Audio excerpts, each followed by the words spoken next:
여러분 안녕하십니까? NWS 내외 방송 뉴스를 시작하겠습니다. 황교안 자유한국당 대표가 북한의 도발을 두둔하고 북한을 편드는 듯한 문재인 정권의 본질 없는 안보의식과 거짓말에 의분을 토한다고 말했습니다. 황교안 대표는 자신의 SNS에 올린 글에서 국방부에서 북한이 단거리 미사일을 발사했다고 발표했다가 다시 발사체 발사, 또다시 신형 전술 유도무기라고 하는데 국방부가 뭐 하는 짓이냐며 이같이 밝혔습니다. 황 대표는 이어 문재인 정권은 거짓의 날개를 달고 너무 먼 길을 떠났다며 경제를 보지 못해 마이너스 경제 성장률이 플러스로 보이고 안보를 보지 못해 미사일이 새총으로 보일 것이라고 주장했습니다. 조국 청와대 민정수석은 검경 수사권 조정 시 경찰 권력이 비대화될 수 있다는 우려에 대해 자치경찰제와 정보경찰 혁신 등을 담은 경찰개혁안이 수사권 조정안과 함께 연내 달성되길 바란다는 입장을 밝혔습니다. 조 수석은 어제 페이스북에 올린 글을 통해 자치경찰제 도입을 통한 경찰 권력 분산과 수사경찰청의 독립성 확보를 위한 국가수사본부 창설 등을 성취하기 위한 경찰법 전면 개정안이 이미 국회에 제출돼 있다고 말했습니다. 조 수석은 패스트트랙에 오른 수사권 조정안은 입법 과정에서 일정한 수정 보완이 있을 것이고 경찰이나 검찰은 자신의 입장을 재차 제출할 수 있다며 그러나 최종적 선택은 국회의 몫이라고 강조했습니다. 문희상 국회의장이 어제부터 2박 3일의 일정으로 중국을 공식 방문합니다. 어제 오전 김포공항을 통해 출국한 문 의장은 중국 베이징에서 장하성 신임 주중대사가 주최하는 환영 오찬에 참석하는 것으로 순방 첫날 일정을 시작했습니다. 문 의장은 이어 양제츠 중앙정치국 위원과 만나 한중 양국의 전략적 협력 동반자 관계에 걸맞은 실질적 협력 방안을 논의할 계획입니다. 문 의장은 순방 둘째, 셋째 날에는 리찬수 전국인민대표대회 상무위원장과 왕치산 국가부주석도 만날 계획입니다.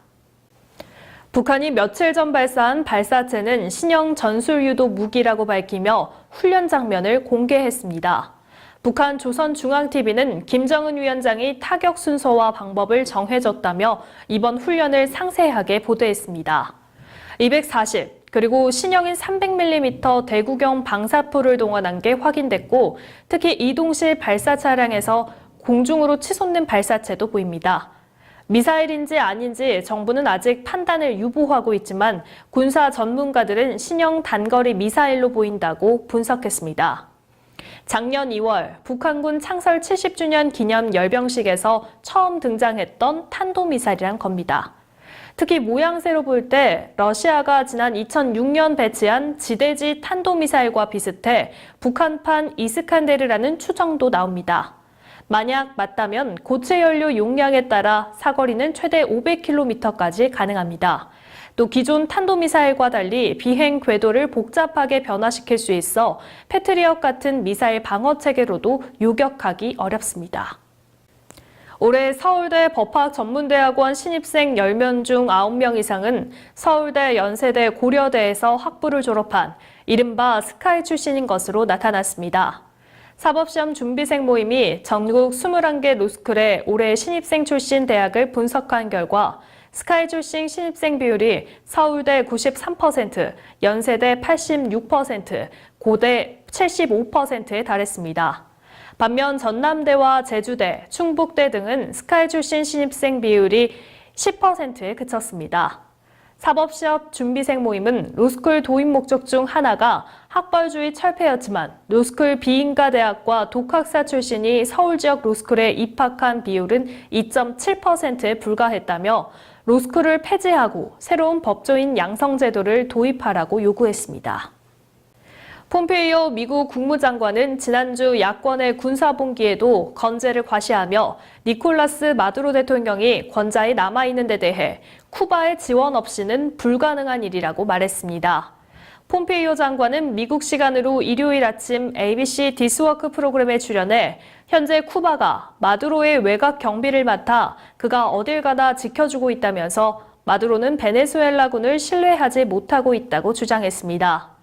그는 베네수엘라에서 쿠바는 물론 러시아도 떠나야 한다면서도 트럼프 대통령은 외교적, 정치적, 군사적 선택지를 모두 갖고 있으며 미국이 베네수엘라에서 취하게 될 조치는 헌법에 따라 모두 합법적이라고 말했습니다. 소상공인 3명 중 1명은 최근 1년 사이에 휴업이나 폐업을 고려한 적이 있다는 조사 결과가 나왔습니다.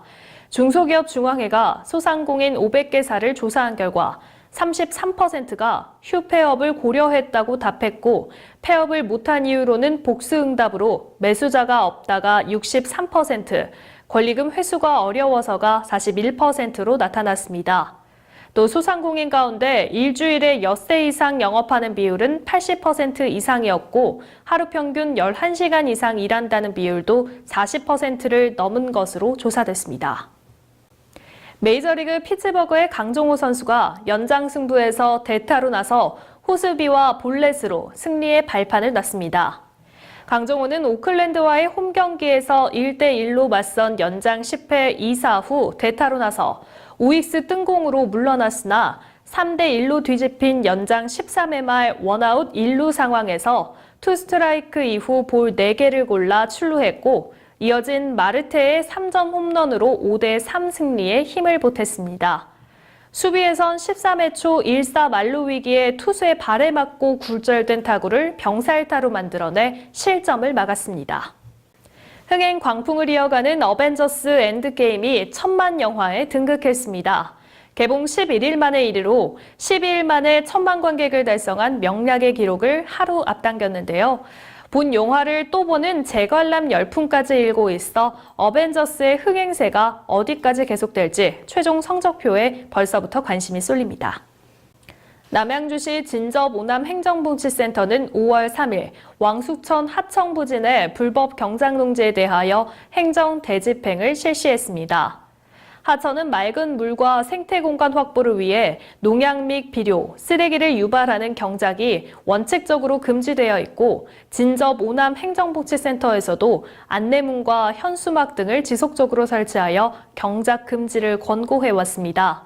그러나 매년 반복되는 불법 경작으로 하천이 오염되고 시민들의 생활 불편 민원이 지속적으로 발생하여 이번 행정 대집행을 실시하게 됐습니다.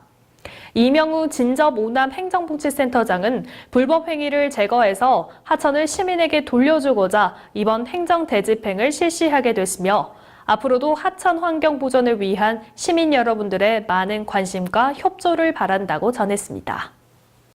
네, 오늘 아침 출근길 살짝 쌀쌀하다고 느끼셨죠? 이번 주 내내 날은 맑고 대기도 깨끗하지만 일교차가 큽니다. 가벼운 외투를 꼭 챙기시기 바랍니다. 오늘 뉴스 여기서 마치겠습니다. 시청해주신 여러분 고맙습니다.